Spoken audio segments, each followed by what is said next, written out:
Okay class, आज हम देखते हैं CSS flex box. Flex box क्या होता है कि आपकी वेबसाइट में फ्लेक्सिबल डायरेक्शंस आपको प्रोवाइड करता है। आपके वेब पेज पे फ्लेक्सिबल आइटम्स आपको सेट करने की वो प्रॉपर्टीज़ देता है। आप उसको यूज़ करते हुए top, left, bottom, right, centre हर जगह पे आप अपने कंटेनर को, टेक्स्ट को, इमेजेस को मूव कर सकते हैं। तो इसके लिए हम क्या करेंगे कि HTML की एक फ़ाइल बनाते हैं HTML, और उसके अंदर हम लिख लेते हैं CSS फ्लेक्स बॉक्स। ये बहुत इंपॉर्टेंट CSS का हमारे पास बॉक्स मॉडल है जिसको यूज़ करते हुए हम फ्लेक्सिबल रिस्पॉन्सिव वेबसाइट्स बनाते हैं। तो इसके लिए हम यहाँ पे एक कंटेनर बनाते हैं, कंटेनर, और इसके अंदर डिफरेंट आइटम्स बनाते हैं। ठीक है, डॉट आइटम। अगर आप डॉट आइटम इंटू 3 करेंगे तो उसके बाद टैब एंटर करेंगे, आपके पास 3 आइटम्स बन जाएंगे। हम 3 आइटम, इसका नाम रख लेते हैं आइटम 1, आइटम 2 और आइटम 3। ठीक है, अब इसको हम कैसे लिंक करेंगे एक्सटर्नल CSS से? यहाँ पे लिंक CSS। अब ये हमारे पास 3 आइटम्स, अब अगर हम इसको देखें तो ये कुछ इस तरह हमारे पास होगा। ठीक है, ये कुछ इस तरह हमारे पास नज़र आएगा आइटम्स स्टैक में। इसको थोड़ा सा कलर वगैरह कंटेनर का सेट कर लेते हैं। यहाँ पे जाके वही क्लास यूज़ करते हैं जो हमने वहाँ पे सेट किए। कंटेनर बैकग्राउंड कलर ये यूज़ कर लेते हैं और इसको हाइट दे देते हैं। हाइट कितनी रख लें? 500 पिक्सल रख लेते हैं, और इसकी विड्थ 100% कर लेते हैं। तो अब हमारे पास किस तरह नज़र आएगा? ये कुछ इस तरह नज़र आएगा, और उस पर ये आइटम्स इस तरह नज़र आएंगे। अब ये जो हैं इनको भी हम हाइट विड्थ सेट कर लेते हैं ताकि हम बेहतर तरीके से CSS फ्लेक्स बॉक्स को समझ लें। तो इसके लिए हम क्या करेंगे, यहाँ पे आते हैं डॉट आइटम, और इसकी हाइट रखते हैं हम 200 पिक्सल, और विड्थ भी रखते हैं 200 पिक्सल, और उसके बाद इसका बैकग्राउंड कलर क्या था हमारा पास? स्काई ब्लू कर लेते हैं, बल्कि ये इस पर सही नहीं नज़र आएगा। कौन सा कलर होना चाहिए बैकग्राउंड? टोमेटो कर लेते हैं। ठीक है, बॉर्डर भी इसको ये नहीं आएगा बॉर्डर रख लेते हैं इसका 2 पिक्सल या 5 पिक्सल सॉलिड वाइट। ठीक है, ये हमारे पास सेट हो गया। अब हम देखते हैं इसके अंदर ये हमारे पास बॉक्सेस इस तरह आ रहे हैं। ठीक है, बाय डिफ़ॉल्ट। अब हम ये चाहते हैं कि अभी हमने फ्लेक्स बॉक्स इस पर अप्लाई नहीं किया, हम ये चाहते हैं कि ये इस डायरेक्शन में आए। उसके लिए हमने कंटेनर पे ये अप्लाई करना है कि जिसके अंदर ये बॉक्सेस हैं उसको हम एक प्रॉपर्टी देंगे डिस्प्ले फ्लेक्स की।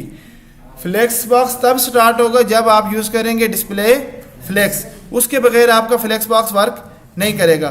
तो हम क्या करेंगे, डिस्प्ले फ्लेक्स, यहाँ पे कंटेनर पे अप्लाई करेंगे डिस्प्ले फ्लेक्स। अब हम देखते हैं तो हमारे पास ये फ्लेक्सिबल हो गए। अच्छा क्लास, मैं ये चाहता हूँ कि इसको टॉप, ये जो सब आइटम है ये थोड़े थोड़े अलग अलग हों। तो इसके लिए मैं क्या यूज़ करूँ, कैसे करूँ ताकि ये ऊपर से भी इसको थोड़ी स्पेस मिल जाए, लेफ्ट से भी और राइट से भी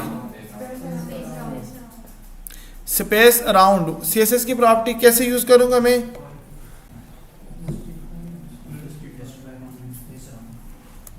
जस्टिफाई कंटेंट, मार्जिन से भी हम कर सकते हैं। मार्जिन हम किस पे अप्लाई करेंगे, कंटेनर पे या उस पे आइटम पे? किस पे अप्लाई करेंगे? आइटम्स पे। ओके जी, आइटम पे अप्लाई करते हैं हम मार्जिन। टॉप रखते हैं हम कितना?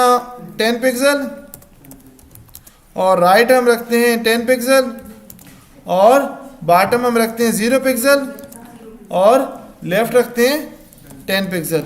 इससे क्या होगा हमारे पास, ये हमारे पास इस तरह इसको स्पेस मिल गई है। ठीक है, इसके अलावा आप जो प्रॉपर्टी बता रहे थे स्पेस अराउंड, वो भी हम यूज़ कर सकते हैं, ट्राई करेंगे हम। अच्छा, अब मैं ये चाहता हूँ कि ये जो बॉक्सेस हैं फ्लेक्स बॉक्स, अब हमारे पास ये जो इसमें हैं इनको हम मैं चाहता हूँ कि ये जैसे अभी 3 है ये इस जगह पे आ जाए। तो इसके लिए कौन सी प्रॉपर्टी यूज़ करेंगे?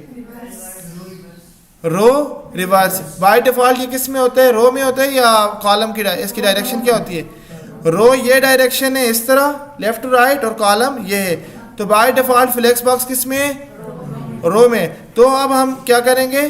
रो रिवर्स, तो ये यहाँ पे आ जाएगा और स्टार्ट भी रिवर्स ऑर्डर में होगा।